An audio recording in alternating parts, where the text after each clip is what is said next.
Today's subject is a really interesting subject, evolution.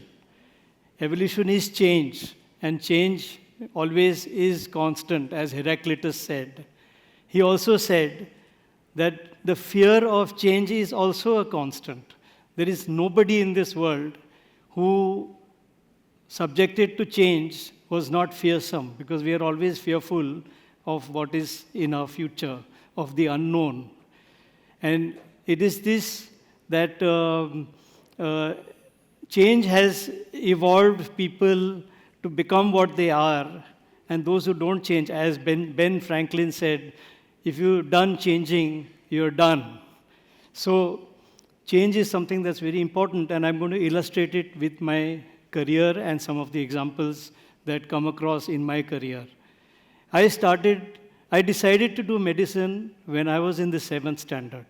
I used to love reading, and I started reading at about the 4th or 5th standard, started with the traditional Enid Blyton, and it went on to bestsellers, and then by the time I was in the 7th, I was reading bestsellers of even some of the medical types. And 2 authors influenced my mind, which finally made me decide that I'm going to do medicine.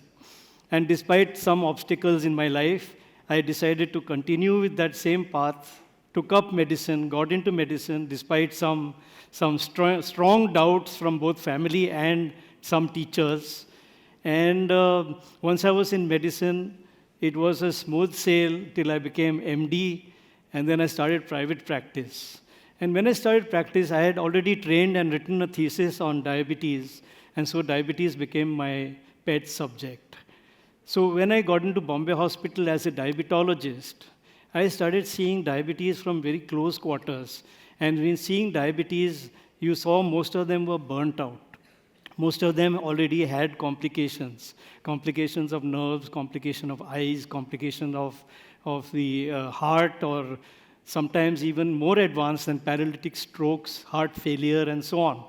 And it was quite a depressing scene in the hospital, treating such patients all the time. And so I decided to make my first change in the same field of diabetes. And I said, at this moment, I feel like I'm standing at the bottom of the Niagara Falls and waiting for boats to fall off the falls, and I'm getting the broken pieces at the end and trying to join them. So why not I go upstream? And so I went upstream, and I started going to schools and colleges and giving lectures and seminars on lifestyle, and try to teach them that there are certain foods that are not good and they are diabetogenic, though they may be fun. And in that prime were sugar and maida. And these 2 foods were the ones which ruled the roost.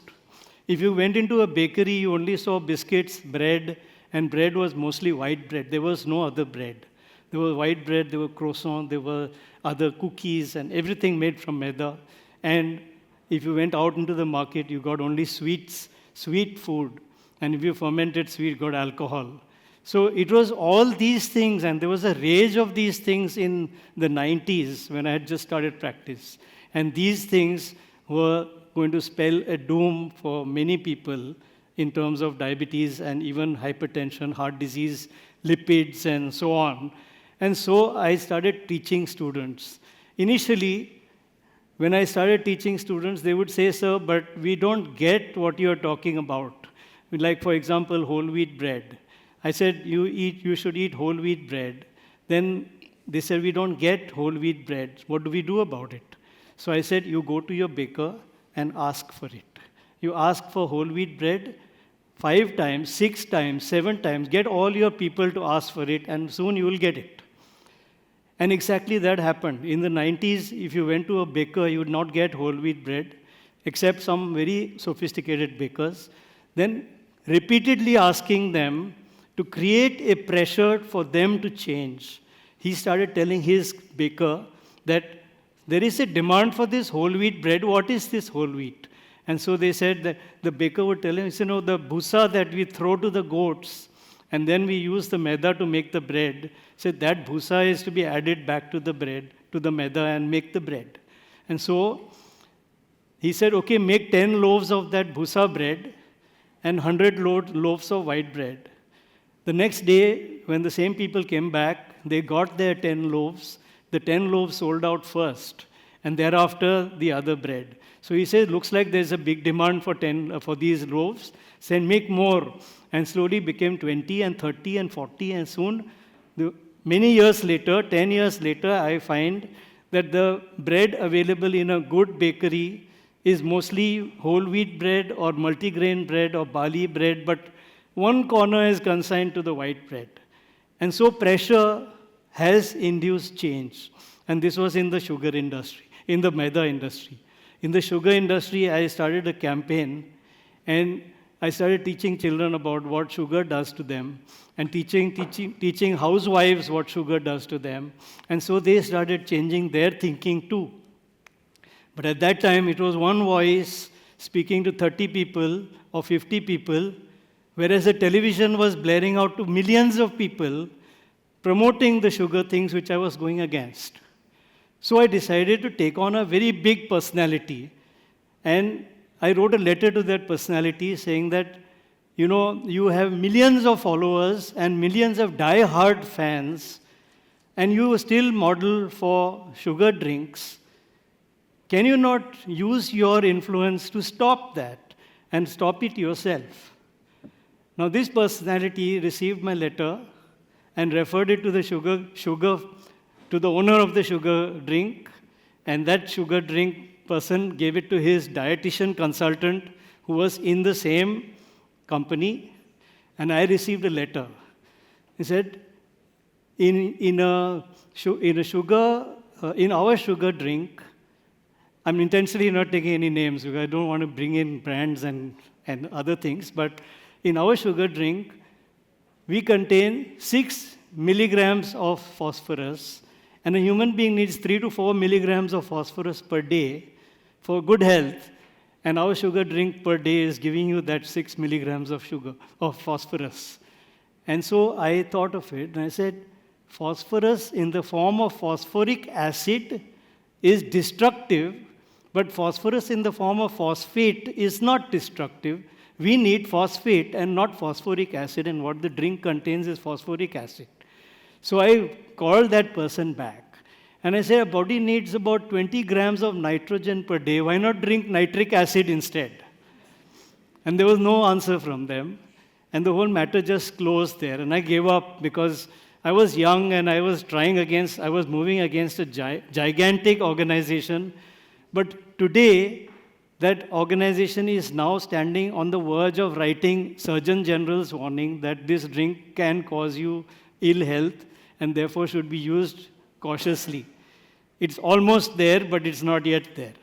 Anyway, that was the kind of change that we influenced into the world by our faith and our insistence and persistence. So we can make change in the world by our insistence if we want, by garnering support, by persisting, by persevering, and being patient. So that is one kind of a change. The other kind of a change is what the world does to you. And that change is even as significant. Now, when I look at it, how does the world change you? The world changes, and let me talk with the perspective of students. The world changes you by influencing you with their behavior, with their teachings, with the incidents that happen to you, with all the things that every day you encounter. And these things are, for example, for a student, all the teachers, the parents, their siblings, their friends, circumstances, losses, and failures. I'm reminded of a story which I'll quickly share with you. If you look at the rocks of a temple, if you take a hill or a mountain, and if you decide that on the top I'm going to shave off the rocks and build a temple there so that it becomes a pilgrimage spot, you take the rock off that mountain and hew it into different shapes, and you'll find that the rock that resists will become slabs, and then there will be one rock that doesn't resist. You use the slabs for the floor, you use the slabs for the walls, you use the slab for the roof. But the rock that doesn't resist is continuously chiseled, and every time the chisel falls, something chips off. And it keeps on getting chiseled. If that rock had life, how much pain that drop would have felt, but it continues to allow this chiseling and continues to allow this trauma till it becomes the form of the deity. And thereafter, this deity is installed in the temple, but when people come to worship it, they don't worship the floor, they don't worship the walls, they don't worship the roof, they worship the deity. That deity then receives milk and water, rose water, flowers, fruit, incense sticks, sandalwood, and so many other things, and adulation and adoration. And these are the things that are the fruit of having suffered through all that beating and all that chipping which the deity went through. And that is exactly what happens to us students, that we go through school, the harder the training is, the better you turn out. And this is what the world does to us to create change. So in change, there are two things. Either you have change that it impoverishes you, or there is change that embellishes you, or it enriches you. What we like and when it changes is enriching, and what we don't like and changes is impoverishing. Both these have a role to play in our lives, and both these are to be welcomed, because both these are ultimately going to land up as experience, and is a person who is experienced is the one who is valued in this world, who is cherished in this world. And change will keep happening, change will keep on inspiring you, it will keep on guiding you through life, it will keep on changing you to become a better person, a different person. But there are two types of change. One is, let's say that change has form and flavor, just like wine. If you are like wine, if you took on a square shape, or you took on a round shape, or you took on an oblong shape or an oval shape, you pour wine into any glass of a different shape, it takes the shape immediately. Like that, if we put into any circumstance, can take the shape of that circumstance and give it our best, we will be most wanted and most successful. But if we resist and we become like ice and we can't take the shape of the circumstances, then we become slowly a failure and a reject. So like that, if we all decide that we be like wine and we be the shape of the container, take the shape of the container instantly. However, don't change your flavor, because you change your shape but stay the same flavor. The wine takes the shape of the glass but never changes its flavor. And when you don't change your flavor, your true character remains the same, no matter what you become. So you get better and better at your work or at your family life or your relationships, but the core you remains you, and that's the main essence of change. That you, like wine, should adapt yourself to the circumstance you're thrown into, but keep your own flavor. And then change is most valuable, change is most enriching, and change is giving you the best experience in life. Thank you very much.